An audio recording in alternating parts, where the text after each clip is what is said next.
Alam mo ba ang totoong mechanics ng Pluto tungkol sa pera? Para hindi ka lang naniniwala, para maintindihan mo din. Sa astrology, si Pluto hindi lang money magnet. He represents power, control, transformation, at deep psychology. So kapag sinabing may Pluto ka sa isang house or may aspect siya, hindi ibig sabihin automatic ang pera.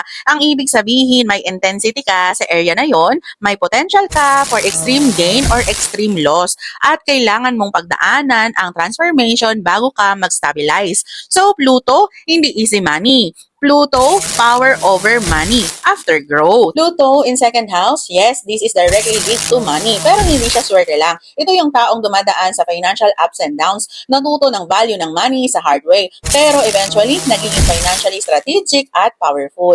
Ang lesson dito, control over spending, self-worth, at value system. Pluto in 8th house, ito yung pinaka-misunderstood. Hindi ibig sabihin na pera ng iba, sa'yo na. Mas accurate yung you deal with shared resources, investment, debts, and intimacy, or power dynamics. Kaya maraming may Pluto in 8 na magaling sa negosyo, may access sa ibang resources, pero dumaan sa power struggle sa pera. Pluto in 11th house naman, ito yung network power placement. Money comes through connections, audience, community, social influence. Pero warning, hindi lahat ng connections healthy. Kailangan mong piliin kung sino ang may access sa'yo. Kapag may aspect si Pluto at Venus, dito pumapasok ang magnetic attraction ng energy. Trine and sextile, natural charm, effortless attraction sa love at money opportunities. Conjunction, sobrang intense, pwedeng obsession-based attraction. Pero kapag na-master mo, sobrang powerful. Pero reminder ha, hindi ito magic charm. Ito ay emotional depth, magnetism, shadow work. Kapag may strong connection si Pluto at Jupiter, ito yung combination ng growth at power.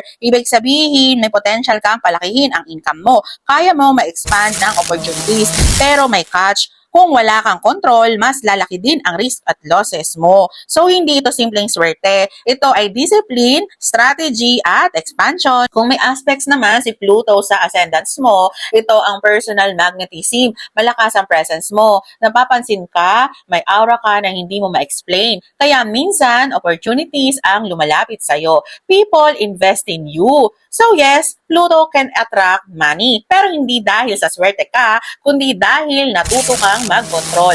Nag-transform ka at na-master mo ang sarili mong power. That's the real Pluto energy.